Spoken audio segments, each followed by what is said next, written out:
So what all a bobble really is just a raised area of more knitting. And we'll get more in depth on that, but I'm just going to go ahead and show you one right now. So this is the stitch that the bobble is going to be made on, this one stitch. Now this stitch needs to turn into 3 stitches for this bobble. So you only ever use 1 stitch for a bobble? Almost all the time, yes. Okay. So I'm going to knit into this, I'm going to turn this stitch into 3. So I'm going to insert my needle as usual. I'm holding my yarn in my left hand, so I'm just picking it up there. I'm going to knit 1 stitch, but not drop it off the left needle yet. Okay.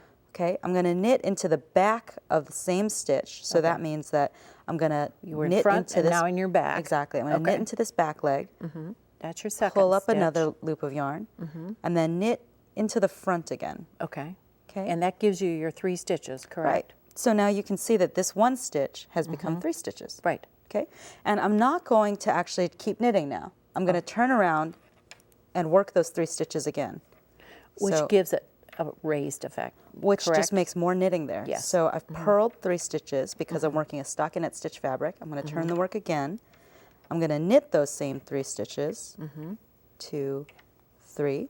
I'm going to turn the work one more time, and purl back. 1, So this would be your 4th time. 2, So you use 3 stitches, but you actually well, you knitted end up 4 working, times. let's see, you end up working 4 rows of knitting, Yes. exactly. So now is the time to, I'm going to go and decrease them back into 1 stitch. Okay. So the decrease I'm going to use this time is to slip this first stitch knitwise, so that means insert your needle as if to knit, and just slip it off. Okay, then I'm going to knit the next 2 stitches together, just your regular decrease. So put the needle into both at the same time, wrap and pull through.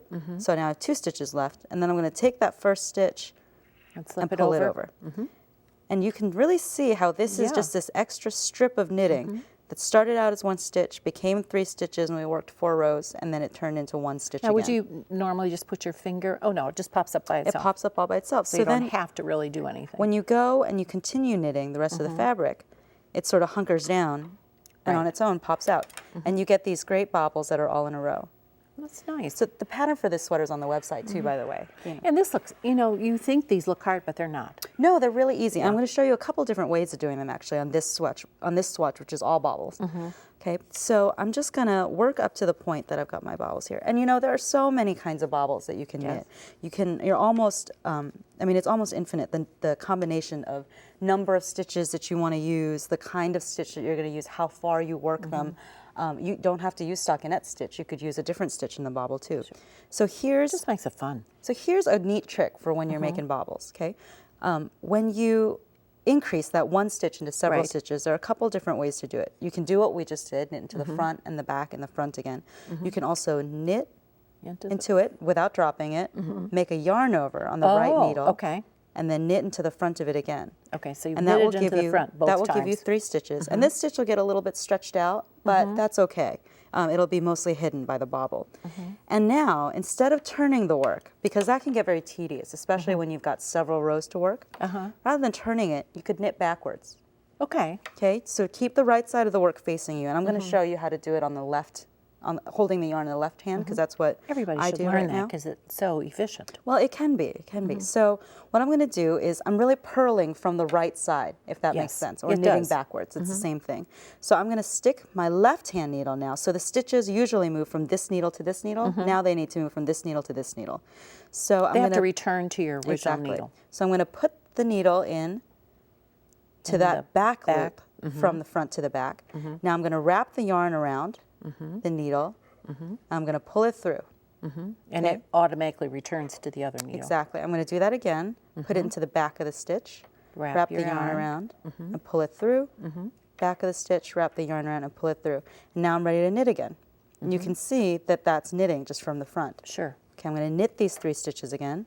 Okay, and I'm just going to show you how to do this with your right hand if you hold the yarn in your right hand. Oh, okay. Okay, so again, we're ready to purl, or we're ready to knit backwards. Or to purl from the front. Yarn goes, or the needle goes in the same place, the back leg of that stitch. You're going to wrap the yarn and pull it through. Yes. Needle goes in the stitch, wrap the yarn. And you wrap the yarn from the back. Exactly. You're going to wrap from the back towards you and pull it through. And you know, this feels a little awkward at first and you need to kind of get used to it, but it can really improve your efficiency, not just for this technique, but for entrelac, for anywhere where you're working short rows. So now we're ready to go back to one stitch again. So I'm going to slip that stitch, Knit two together. knit two together, And slip it. and slip it over. Okay, and I'm going to show you just one more. I'd like to see how that bobble looks different than the other one. You can see how Oh, yeah, it's just kind a of little bit, More rosette looking. there's kind of a larger hole down at the bottom, but it works. There's another way that you can increase from one stitch into 3 or Okay. 5 or 7, as many as you want.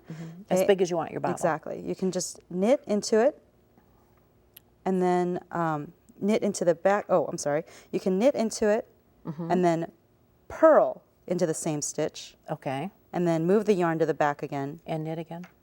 So And now knit you've again. knit, purl, knit. Yep. Okay. And that's your bobble. Wow, that was fun.